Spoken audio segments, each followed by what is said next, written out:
agenda. We'll now go directly to Supervisor Stokes from District 5. Mr. President, I know you mentioned earlier about trying to go and hear the inauguration of the new mayor, and we have a long agenda, but I would like to leave you with a couple of things under my name. I might reword it. Can't reword. I might have to leave, and I have the privilege to please allow me to make a couple of issues, please. Go ahead, please. Mr. President, I said some time ago to leave the supervisors' positions open. We've heard other people say different things. So I move that Mr. Alfonso O'Connor. I'll second it. All in favor of? I'm sorry, we don't know what I I'm move here. that Alfonso O'Connor represent District 2. And I second it. All those in favor of? Yes. Aye. Motion passes. Let me discuss, because I was going to walk out on that. Motion passes. Mr. President, I have one other. Go ahead, please. Mr. President, I move that I'll second it. This is Mr. Walker. All those in favor of? Aye. Motion passes. We now motion Robert Walker for District 4. for District 4. Mr. President, may I discuss something? Yes, certainly. But you had left. That was the reason why I didn't say discuss it. Go ahead, please. If you're going to use that as the rule of order, then I was not present for discussion. What I wanted to do for the citizens was to make sure that the process that we initially voted on at our last meeting was followed. I believe in representation for both of the districts, and I realize the votes would be not important. But I think it would have been fair to the public to at least inform the citizens and provide information concerning these individuals. Now, one of them I know is Mr. Walker, and all of the citizens of Pines County.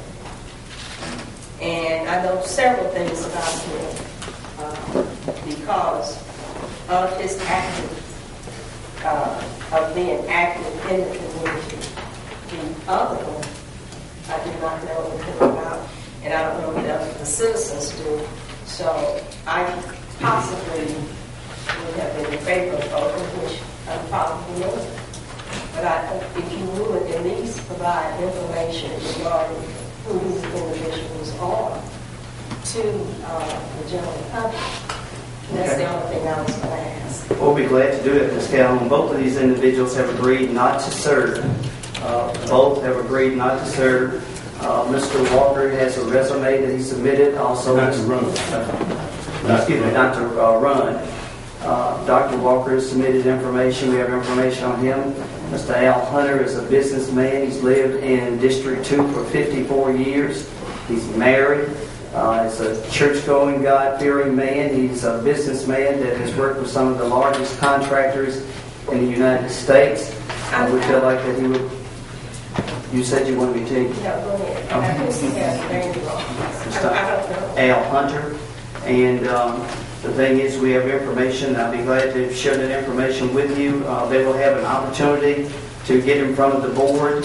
Since they have been chosen now, one of the first things that they can have to do is they will have to go with Mrs. Parker to her office to sign a bond, and then they will come back to this particular body to be sworn in by the circuit clerk. So that's what we plan on doing today. Okay, I know it was rushed, and I understand your strategy. And as I said, I probably would not oppose these gentlemen. But Mr. Hunter, I would like, if you would, get him to if he's present, to at least stand, and also Mr. Robert Walker, because Yes. some of the people in this room, Yeah, they're both here. in this room do not know who the individuals are, and that's the only thing. I think it would just be professional and proper that these individuals are introduced? We're planning on introducing them after they sign their bond because they can't speak basically until after they sign their bond. One of the first rules as a supervisor is that you have to sign your bond before you can make any type of official action. But Dr. Walker, if you would please stand. Mr. Hunter, would you please stand? Let's give them two in as our new two supervisors. Okay, and once they go with Miss with Miss Parker, then we'll come back and we'll have them introduce themselves directly to the board. Mr. President, the other thing, again, that I was asking was that at least you inform the general public as to who these individuals are. We are. And that was not done prior to the vote. I think it was just being considered as a general public to say we are appointing these individuals. I understand, and we'll take your thoughts into consideration. We will now continue on our printed agenda. We will now go to, I think the Chancery Clerk has a special item that she needs on the agenda that we have to do first. Is that correct? Okay. Mr. Stokes. And Mr. Stokes. Okay.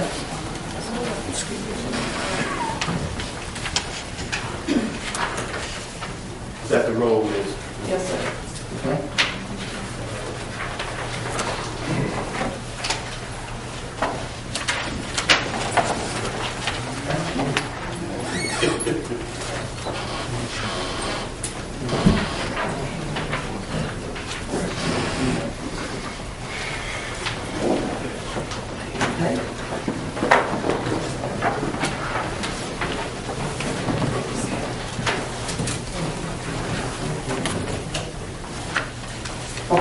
Whenever you're ready. Good morning. The first item is your presentation of the 2013 real and personal property tax rolls, affidavits, and the preliminary recapitulation. Mr. Stokes is going to go over those numbers for the assessed valuations by district for you.